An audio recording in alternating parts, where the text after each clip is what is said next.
Welcome everyone, welcome to you another mock test series. कल हमने photosynthesis का mock test किया था, काफ़ी अच्छा रिस्पांस था आप सभी का। तो जैसे आपने स्क्रीनशॉट भेजे थे अपने, तो I had created another group जो एक्टिवली पार्टिसिपेंट हैं, तो they are taking the material. और ज़्यादा से ज़्यादा जुड़िए, और बाकी जो व्यूअर हैं मैं उनको भी उस ग्रुप में ऐड कर लूँगा, कोई ऐसी प्रॉब्लम नहीं है। जितना ज़्यादा कोई डेडिकेशन से काम करेगा। तो चलिए शुरू करते हैं आज रेस्पिरेशन का। फर्स्टली है glycolysis and fermentation. Question number 169 से शुरू करेंगे। 168 तक कल हमने कर लिया था। 169 है an organism which could readily respire in the absence of molecular oxygen. Could भी है जो बिना ऑक्सीजन के रेस्पिरेशन कर सकता है। फिश है, मशरूम है, एनाविना है या सैक्रोमाइसिस है। बताइए जल्दी। Net gain of ATP in the anaerobic respiration. Anaerobic respiration that is the fermentation और यू कैन से ग्लाइकोलाइसिस। कितने एटीपी नेट बनते हैं? 2, 4, 36 और 32। जल्दी से सोच के बताइए। मुझे उम्मीद है आपने वो कल जो वीडियो देखा था रेस्पिरेशन वाला, उसके नीचे जो वीडियो है वो देख लिए होंगे, उससे आपको बेटर अंडरस्टैंडिंग हो जाएगी। Glycolysis lead to formation of 2 molecule. Glycolysis से 2 मॉलिक्यूल बनते हैं। किसके बनते हैं? Oxaloacetic acid, pyruvic acid, citric acid, acetic acid. तो अगर आपने वो पूरा वीडियो देखा होगा, उसके एंड में आपको पता चल जाएगा क्या बनता है ग्लाइकोलाइसिस के। तो वेरी इजी क्वेश्चन है ये, तो जल्दी से आंसर दीजिए इसका। 169, 70, 171। नेक्स्ट है 172। For glycolysis which of following true. Glycolysis से कौन सा सही है इनमें से? मेटाबॉलिक पाथवे है जिससे ग्लूकोज बनता है, take place in cytoplasm, it is oxygen dependent process, no ATP synthesis during this process. तो 4 कोटेशन दी हुई हैं, सिर्फ उनमें से एक ही सही प्रोसेस है। तो जल्दी से आप बता दीजिए। Thank you very much. Next हमारे पास है question number 173। In the plant cell glycolysis of protein, mitochondria, peroxisome, mesosome, cytoplasm. Very easy question. जब हमने स्टार्ट किया था ग्लाइकोलाइसिस का, उसी टाइम बताया था कहाँ चलती है ये। चाहे प्लांट सेल हो चाहे एनिमल सेल हो, एक जगह ही चलती है glycolysis. How many molecule of oxygen are use during the glycolysis of 1 molecule. तो ये भी टेक्निकल सा क्वेश्चन है। अभी आपको मैंने बताया एनारोबिक ग्लाइकोलाइसिस होती है, तो एनारोबिक में कितनी ऑक्सीजन लगती है, अभी आपको मैंने क्लू दे दिया। बता दीजिए कितने मॉलिक्यूल लगेंगे? 38, 34, 2 और 0। एंड प्रोडक्ट ग्लाइकोलाइसिस का ये भी रिपीट हो गया। Oxaloacetic acid, pyruvic acid, succinic acid और सकीनाल कोएंजाइम ए। बताइए जल्दी से। Thank you. दोबारा देख लीजिए क्वेश्चन नंबर 69, 70, 71, 72, 73, 4 एंड 5। नेक्स्ट है 76। In the glycolysis enzyme playing a key role in splitting the 6 carbon compound into 3 carbon. एक अब स्टेप आता है ग्लाइकोलाइसिस में, जब स्प्लिटिंग हो जाती है। 6 कार्बन वाला जो होता है, जहाँ लिखा था फ्रैक्टोज 1,6 विस फास्फेट, उसकी जब टूट जाता है वो, तो 2 प्रोडक्ट बनते हैं 3 कार्बन वाले। कौन सा एंजाइम करवाता है? Hexokinase, aldolase, isomerase, none of these. तो जो एनसीईआरटी वाला वीडियो था उसमें तो कोई एंजाइम दिया नहीं था ना, तो ग्लाइकोलाइसिस के तो मोस्टली क्रैब साइकिल का भी इतने एंजाइम नहीं दिए थे। तो मैंने नीचे जो वीडियो डाले हैं उसका यही मोटिव था, आपको क्लियर हो जाए। तो मुझे उम्मीद आपने वो नीचे वीडियो देखे होंगे, उसमें मैंने डिटेल में बताया कौन सा एंजाइम कहाँ काम करता है। तो एक मैं नेक्स्ट वीडियो जल्दी आपको दे दूँगा। कोशिश कर रहा हूँ बनाने की कि ग्लाइकोलाइसिस और क्रैब साइकिल को इजी कैसे याद रखेंगे। चलिए।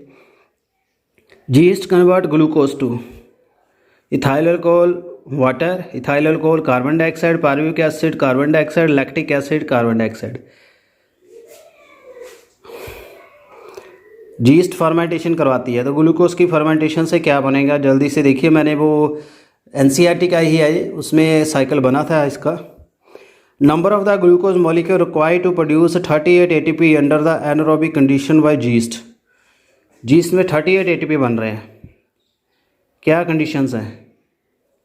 और ये भी एक क्लू है कि यूकैरियोटिक सेल में 36 बनते हैं, प्रोकैरियोटिक सेल में 38 बनते हैं। इसका भी एक कारण है। तो मुझे उम्मीद आप उसको भी डिस्कशन में डालोगे ये क्वेश्चन। तो मैं देखता हूँ कौन 7 PM पे ये क्वेश्चन पूछता है। I will check your punctuality.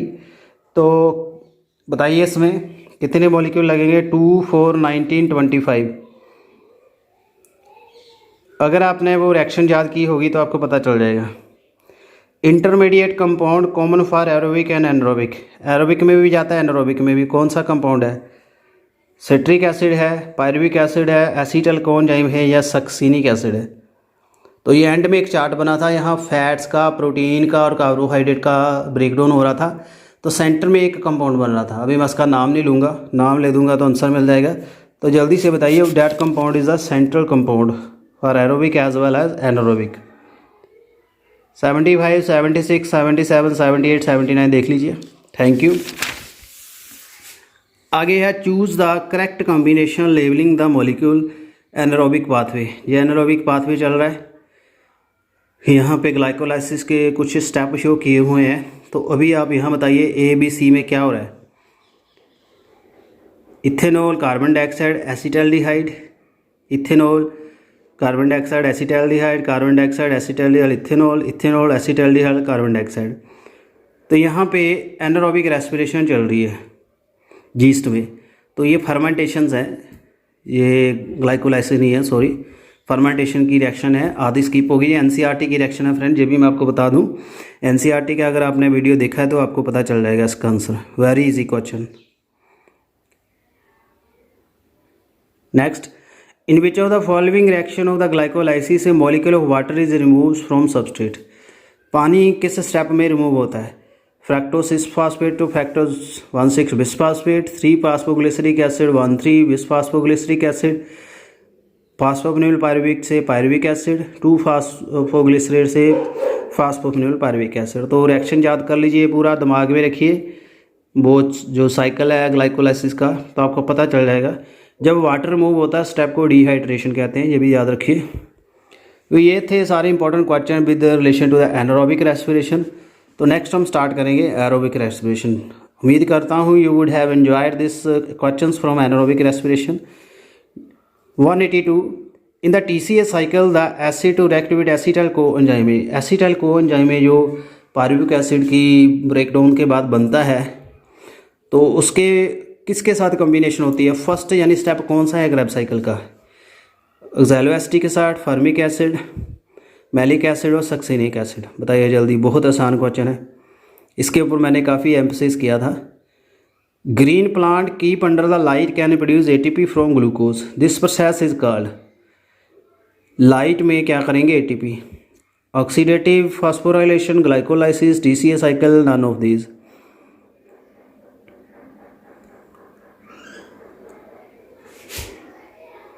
Next is citric acid also called Krebs cycle, TCA cycle, tricarboxylic acid, all of these। बताइए जल्दी, बहुत आसान क्वेश्चन है। उम्मीद करता हूँ ये सभी का सही हो। आप देखते हैं मेरी उम्मीद पे कौन सही उतरता है। 185, विच of the following incorrect? citric acid first product of Krebs cycle, phosphorus is the structural component of cellular energy currency, acetyl coenzyme is a connecting link between glycolysis and Krebs cycle, cytochrome C is the copper containing protein। तो इनके बारे में आपने सभी ने सुना होगा, ये सभी मैंने बताए हैं। NCERT में ये कहीं ना कहीं आई हैं टर्म, तो बता दीजिए। Thank you.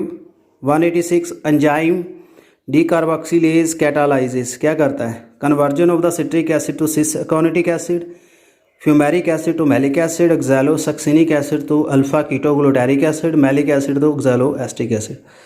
तो जल्दी से आंसर बताइए फ्रेंड। मैंने वो लिंक वीडियो का दिया, उसको आपने उम्मीद है रिपीट कर लिया होगा, तो आप इसका आंसर दे सकते हो। इसके अभी संकोच करने की कोई बात नहीं है, नो नीड टू वरी, वो काफ़ी अच्छे वीडियो डाले हैं मैंने। ATP क्या है? Adenosine D ribose triphosphate, L ribose triphosphate, adenine D ribose phosphate, L ribose phosphate. D and L configuration में यहाँ कन्फ्यूज़न डाल दिया उसने। तो ये क्वेश्चन याद करना। वैसे तो सभी को आती होगी एटीपी की फुल फॉर्म एडिनोसिन ट्राइफॉस्फेट। तो एडिनोसिन में राइबो शुगर होता है, ये तो आपको बता दूं। तो उसमें डी फॉर्म होती है, एल होती है। ये भी एक चक्कर पड़ गया। सोचिए इसके बारे में ज़रा ध्यान से। तो ऐसे टेक्निकल क्वेश्चन वो पूछ लेगा, ये टेक्निकल सा क्वेश्चन है, तो इसके ऊपर फोकस करिए ज़रा और मुझे बताइए। Thank you. 188 the cellular respiration carried out by. Cell में रेस्पिरेशन किससे होती है? Ribosome, mitochondria, chloroplast, Golgi body. Aerobic respiration citric acid take place in cytosol, mitochondria, peroxisome, endoplasmic reticulum. Citric acid cycle किस में चलता है? बहुत आसान है ये, जल्दी आंसर दीजिए with in second. Common intermediate source of energy AMP, ATP, ADP, GTP. Common source कौन सा है? सभी जगह बन जाता है। 1 mole of glucose on metabolism liberate how many ATP calorie. एक ग्लूकोज से कितनी कैलोरी आती है? 180, 80, 160, 380। तो ये बहुत आसान क्वेश्चन है, 9th क्लास का क्वेश्चन है फ्रेंड्स। ये आपको बता दूं, क्लोरोफिक वैल्यू जब मैंने आप सुना होगा कहीं पे आपने। Detail of the tricarboxylic acid pathway किसने दी थी? Miescher, Hans Krebs, Pasteur, none of this. इसके नाम पे ही बना है साइकिल, याद रख लीजिए, ये क्लू है। Number of the carbon atom in citric acid 8, 6, 10, 2। देख लीजिए एक्सैलिक एसिड, एक्सैलोएस्टिक एसिड में 4 होते हैं, एसीटाइल कोएंजाइम में कितने होते हैं? अब आप देख लीजिए कितना बनेगा आपका जो फर्स्ट है प्रोडक्ट है citric acid. Which of the following option correctly depict the net energy yield of the aerobic respiration in the eukaryotic cell. Eukaryotic cell में कितने बनेंगे? 30 बनेंगे, 36 बनेंगे, 38 बनेंगे, 36 या 38 बनेंगे। तो बताइए इसका आंसर जल्दी से। नेक्स्ट क्वेश्चन है आपके पास 195। फाइनल इलेक्ट्रॉन रिसेप्टर कौन सा है? ईटीसी साइकिल में सबसे लास्ट में इलेक्ट्रॉन कहाँ जाते हैं? Water, oxygen, cytochrome A3, cytochrome A। बताइए जल्दी।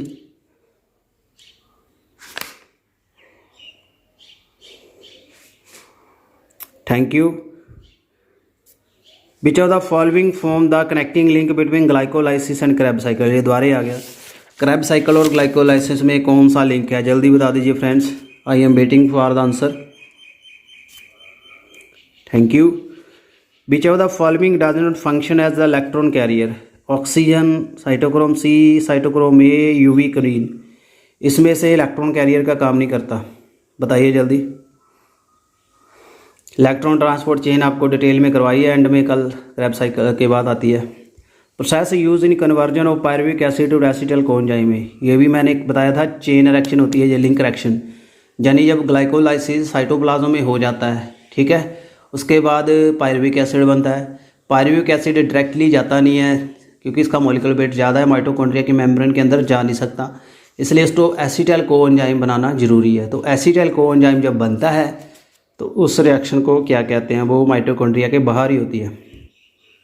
Oxidative dehydration, oxidative decarboxylation, oxidative phosphorylation, oxidative dehydrogenation. इसका नाम मैंने आपको बता दिया था। अब आपका आंसर देने का टाइम है, जल्दी आंसर दीजिए, क्या आंसर बनता है? Thank you. Single turn off the citric acid. Citric acid में एक बार, 2 बार होता है साइकिल, एक बार होने से क्या बनता है? 2 FADH2, 2 NADH2, 2 GTP, 1 FADH2, 2 NADH2, 1 GTP, 1 FDH2, 3 NADH2, 1 ATP, 1 FDH2, 4 NDH2, 1 GTP। बता दीजिए जल्दी से आंसर इसका friends, I am waiting there. Thank you. चलिए आगे देखते हैं। In the electron transport system which of the following cytochrome react with oxygen? B, A3, B6, cytochrome F। Last में ऑक्सीजन से रिएक्शन किसके थ्रू होती है? सबसे लास्ट में आएगा ये इलेक्ट्रॉन ट्रांसपोर्ट चेन में। जल्दी से देखिए, 199, 198, 99, 200, 201। Which of the following process take direct use of oxygen? Glycolysis, fermentation, electron transport, Krebs cycle. किसमें डायरेक्ट ऑक्सीजन का यूज़ होता है, यूज़ करती है? Thank you. Next is cycle दिया हुआ है, करेक्ट कॉम्बिनेशन ऑफ लेबलिंग बताइए क्रैब साइकिल में कितने कार्बन के कंपाउंड है। अब बोलूँगा नहीं मैं, 4 6 5 कार्बन 4 कार्बन 4 कार्बन बताइए जल्दी से। ये इंपॉर्टेंट क्वेश्चन मान के चलिए फ्रेंड्स, ये मैं आपको बता दूं,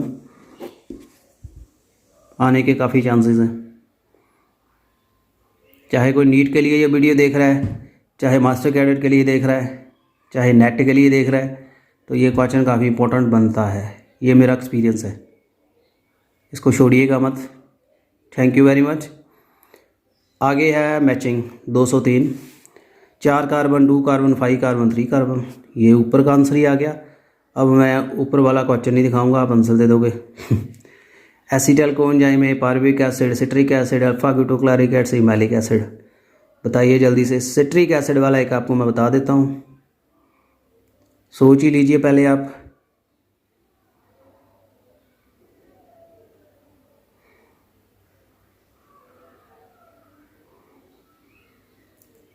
जहाँ पे एक गलती दी है, जहाँ 6 कार्बन आएगा, जे मैं आपको बता दूँ 5 कार्बन नहीं आएगा, जे आई थिंक रॉन्ग है। सिट्रिक एसिड में 6 कार्बन होते हैं, क्योंकि एसिटाइल कोएंजाइम में 2 होंगे और ऑक्सैलोएसिटिक एसिड में 4 होते हैं। Heme protein complex which act as oxidising agent, haemoglobin, myoglobin, chlorophyll, cytochrome जल्दी से आंसर दीजिए।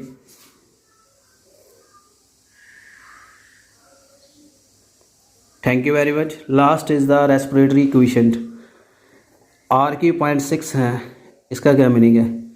Carbohydrate use respiratory substrate, organic acid use respiratory substrate, oxidation of respiratory substrate consume more oxygen than amount of CO2 release, oxidation of respiratory substrate consume less oxygen than the CO2 release.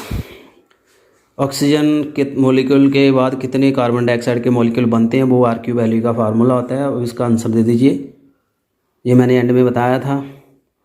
Which of the following is not true. 1 ATP molecule 32 kilo joule energy, pentose phosphate cycle Dickens ने किया था। When the tripalmitin use in the substrate RQ.7 है। ग्लाइक energy release by 1 molecule of glucose on complete oxidation correspond to 1292 K joule बताइए इसके answer. गलत, ABD only, CD only, AD only, ACD only. इस कौन सी स्टेटमेंट गलत है, एक गलत है या एक से ज़्यादा गलत है। एक से ज़्यादा ही गलत है, तभी ऑप्शन में ज़्यादा पूछे। जल्दी से आंसर बताइए। Thank you very much. Next is respiratory question of the sum compound are 4 1.7, तो इनके क्या नाम हो सकते हैं। Malic acid, palmitic acid, tripalmitin, oxalic acid, carbohydrate, tripalmitin, malic acid, carbohydrate, palmitic acid, carbohydrate, oxalic acid. ये आपको आंसर आना चाहिए, ये मैंने बताया है। ऑर्गेनिक एसिड जो होते हैं उसकी RQ वैल्यू ज़्यादा होती है 1 से। ये आपको एक क्लू दे देता हूँ। RQ क्या है, इनडेफिनेट किस में है, aerobic, anaerobic, carbohydrate, none of this. RQ का फार्मूला बता दीजिए। Volume of oxygen consume, CO2 evolve, volume of CO2 evolve, O2 consume, volume of O2 evolve, CO2 consume बता दीजिए। अब रेस्पिरेशन में कंज्यूम क्या होता है। तो फ्रेंड यहाँ हमारा सेशन कंप्लीट हो रहा है, बट आपको मैं एक बात एंड में ये बताना चाहता हूँ कि यहाँ पे जो क्वेश्चंस हैं ज़्यादातर साइकिल 3 ही यहाँ बताए हैं। तो वैसे तो मेन यही बनते हैं, क्योंकि रेस्पिरेशन जो होती है बेसिकली सेलुलर रेस्पिरेशन ग्लूकोज की ही होती है, वही एनर्जी देता है। पर बाकी और भी कई साइकिल हैं, अगर आप में से कोई पढ़ने का विलिंग है वो इनको नोट कर सकता है। HMP होता है एक, हेक्सोज मोनोफोर्ट शंट होती है, बीटा ऑक्सीडेशन होगी फैटी एसिड की, ये भी आपने पढ़ना है। उसके बाद ग्लूकोज बनता है, जब ग्लूकोज बनता है ग्लाइकोजेनेसिस बोलते हैं इसको। ग्लूकोज से ग्लाइकोजन बनता है, लीवर में होता है। जब ग्लाइकोजन से ग्लूकोज टूटता है उसका ग्लाइकोजिनोलाइसिस, जीनोलाइसिस। ये भी मैंने वीडियो दी है, ये आपके लिए एक अच्छी बात है, ढूंढ लीजिएगा, वहाँ से आपको वीडियो मिल जाएंगे। और बिना कार्बोहाइड्रेट्स के भी ग्लूकोज बनते हैं, यानी formation of glucose from non glucose compound, उसको कहते हैं ग्लूकोनियोजेनेसिस। ये टर्म याद करनी है, gluconeogenesis, gluconeogenesis, HMP shunt, beta oxidation. ये आप कर लोगे, आपको MSc लेवल का क्लियर हो जाएगा। इसके ऊपर साइकिल ना तो है ना हमने पढ़े हैं। Thank you very much. और कैसा वीडियो लगा काइंडली कमेंट करिएगा, और क्वेरी सेक्शन में काइंडली आइए, एक्टिवली पार्टिसिपेट करिए। Thank you very much and stay happy.